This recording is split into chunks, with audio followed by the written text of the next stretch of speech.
Bonjour, bienvenue aux Femmes CPA de la finance. Mon nom est Geneviève Motard, je suis présidente et chef de la direction de l'Ordre des CPA et j'ai le grand bonheur aujourd'hui de m'entretenir avec Aïssata Diallo, qui est première directrice chez PwC en rapport de certification de durabilité. Bonjour Aïssata, bienvenue, ça fait grand plaisir de t'accueillir. Bonjour Geneviève, ça me fait plaisir d'être ici.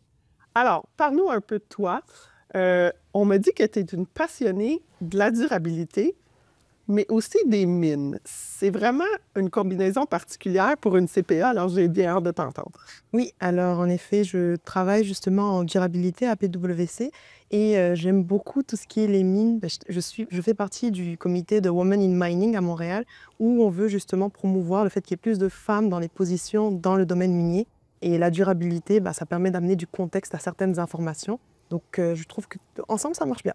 Donc, on dit le Women Empowerment, hein? C'est une cause qui te tient beaucoup à cœur. Je trouve que c'est important justement d'avoir des femmes à différentes positions assez hautes qui est pas, et surtout dans le monde minier, c'est un milieu qui est vraiment très masculin, c'est connu. Donc pour que les femmes se sentent bien et qu'elles puissent avancer à des postes dans ce domaine-là. Alors, parle-nous un petit peu de ton parcours, des étapes que tu as cheminées et comment tu t'es rendue aujourd'hui, où est-ce que tu es chez PwC? Alors, quand j'ai commencé, si je commence par rapport à mon parcours scolaire, donc moi j'ai étudié à HEC, j'ai commencé à HEC, je ne savais pas vraiment ce que je voulais faire, mais finalement je me suis retrouvée en comptabilité, ce qui n'était pas prévu. Puis pour la petite anecdote, mon père aussi est expert comptable, ce qui est un peu équivalent à CPA ici, en Mauritanie, en Afrique. Et lui, il me disait qu'il était médecin des entreprises. Je me suis toujours posé la question, qu'est-ce que ça voulait dire? Ouais. C'est ça. Mais je me disais, j'ai pas envie de faire comme papa. Puis finalement, en faisant mes cours d'HEC qui m'intéressaient, parce qu'il y avait un programme trilingue, français, anglais, espagnol. Donc quand j'ai commencé, c'est la comptabilité, je suis allée, j'ai comme eu une piqûre à la comptabilité. T'es tombée en amour avec la comptabilité, je dis tout le temps que c'est possible. C'est ça, je suis tombée en amour avec la comptabilité. Puis après avoir fait justement mon baccalauréat, mon DVSS CPA, j'ai commencé à travailler en audit financier.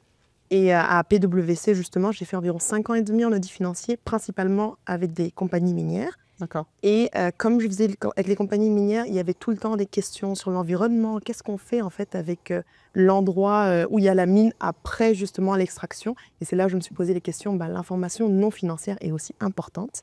Donc je me suis tournée par la suite pour faire comme un master en tout ce qui est questions non financières, ESG. Et je suis rentrée dans tout ce qui est rapport et certification en ESG, ce qu'on appelle environnement, social et gouvernance. Et comment ton titre de CPA, parce que tu dois être dans une équipe qui est multidisciplinaire, hein? Certains sont CPA, d'autres des profils en finance, comment ton parcours ou ton titre de CPA vient complimenter l'équipe? Alors, en tant que CPA, c'est vraiment intéressant parce qu'on amène justement cet œil, on arrive à comprendre les nouvelles réglementations assez facilement et on arrive à vulgariser certaines informations. Donc, ça permet à apporter un œil que d'autres personnes ne l'ont pas forcément. Dans mon équipe, il y a des personnes qui sont justement pas CPA, mais de plus en plus, d'ailleurs, il y a des CPA qui s'en viennent en durabilité et on a besoin de CPA pour pouvoir comprendre ces nouvelles informations, la vulgariser et pouvoir permettre d'apporter de la confiance à l'information non financière qui est nécessaire pour prendre des bonnes décisions éclairées. Bien, je suis contente de t'entendre parler parce que c'est vraiment un domaine qui représente plein d'opportunités, je pense, pour le métier. La durabilité, pour notre relève, les plus jeunes, c'est vraiment un sujet qui est très, très proche de leurs valeurs. Alors, je ne sais pas si tu es d'accord avec ça. Entièrement, parce que lorsqu'on parle de durabilité, encore comme je mentionnais tout à l'heure, tous les enjeux qui sont environnementaux, le climat, tout ce qui est social, la diversité, et ce qui est gouvernance, et tout ce qui est risque et cybersécurité. Puis on voit qu'il y en a de plus en plus besoin. Les utilisateurs se posent tout le temps des questions, mais comment est-ce que je dois faire cet achat-là ou pas? Et donc, ils vont se poser ces questions-là et ils ne savent pas s'ils peuvent avoir confiance à l'information. C'est pour ça qu'il y a de plus en plus de réglementation. Et comme il y a de plus en plus de réglementation au Canada, nous, on est là pour justement s'assurer que l'information qui est dehors, elle est sûre et qu'il y a de la confiance. Elle est fiable. Et donc, c'est quoi les compétences que ça prend dans ton métier pour justement apporter cette confiance-là à l'information? Donc, en tant que CPA et en durabilité, on est en mesure, c'est nécessaire, moi je dirais d'abord d'être curieux, parce qu'il y a tout le temps d'être curieux et aussi d'être agile, parce qu'il faut pouvoir s'adapter. Il y a tout le temps de nouvelles réglementations, de nouvelles informations. Puis moi, dans mon cas, comme je travaille dans un cabinet d'audit, on a plusieurs clients différents, donc il faut que je puisse m'adapter. Et lorsque je m'adapte et que je suis curieuse, j'arrive à aller chercher l'information, qu'on arrive, désolé de l'anglicisme, de problem solver, d'aller trouver des solutions à différentes situations. Et donc, c'est vraiment, moi, je pense, la curiosité. Tu vas travailler avec des personnes partout pour comprendre comment est-ce que tu peux trouver la bonne information. Et est-ce que, et là, je vais mettre les mots dans ta bouche, mais est-ce que c'est ça qui fait que c'est populaire? On vient vraiment créer de la valeur pour les entreprises dans un rôle comme le tien? Entièrement, parce que lorsqu'on parle de valeurs, certaines personnes ont des définitions différentes de valeurs, mais souvent, on va parler des actionnaires, la valeur, c'est ce qui rentre dans la poche pour la fin. Mais aussi monter le stock. Exact. Ouais. Mais maintenant, pour les employés, eux, ils veulent être sûrs que où est-ce qu'ils travaillent, il y a un bon code d'éthique, que c'est sûr qu'ils ont une pérennité dans leur travail. Les clients, eux, ils veulent s'assurer que le service, puis ce qu'ils achètent, c'est de la qualité, puis qu'il n'y a pas de problème de travail forcé ou quoi que ce soit. Donc, c'est vraiment permettre aux gens d'avoir des décisions éclairées et tout ce qui est la durabilité apporte du contexte à l'information et ça permet, comme je disais, de faciliter la prise de décision. Alors, une jeune femme brillante comme toi, tu dois travailler beaucoup. Comment tu intègres ta vie personnelle, familiale à ton travail?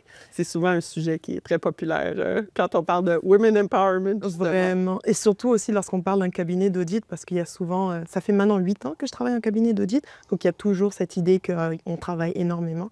Et moi, ce que j'aime, que ce soit justement en tant que CPA et autres, c'est qu'il y a beaucoup de flexibilité, parce que comme on travaille justement en équipe, on est en mesure, il y a des périodes où il y a des personnes de mon équipe qui vont prendre le dessus. Donc, on va vraiment toujours travailler en équipe et s'assurer de mettre... c'est toujours difficile en général, mais de mettre des limites. Mais il faut vraiment le communiquer. Puis moi, je pense que c'est toujours la communication, aller chercher la flexibilité et le travail en équipe qui me permet justement d'intégrer. Je dirais, t'en as dit balancer, c'est ça, mais en réalité, intégrer, oui. C'est un meilleur mot. Tu es nouvellement membre de l'Association des femmes en finance. Tu découvres cette belle organisation. Parle-moi un petit peu. Qu'est-ce que tu penses que ça t'apporte? Je suis vraiment contente de faire partie de cette organisation-là parce que j'ai toujours beaucoup travaillé avec des personnes dans le monde minier. J'ai plein de clients qui sont dans les banques et en finance. Puis en général, les finances, ça intègre énormément de choses, que ce soit dans toutes les sphères, il y a quelqu'un en finance qui travaille ici. Et donc, j'ai vu qu'il y a plusieurs ressources qui sont disponibles, il y a plusieurs événements et aussi toute cette connexion que je peux avoir avec les membres existants. Donc ça, je suis contente. Super. Bien, mesdames et messieurs, Aïssata Diallo, au plaisir. Merci.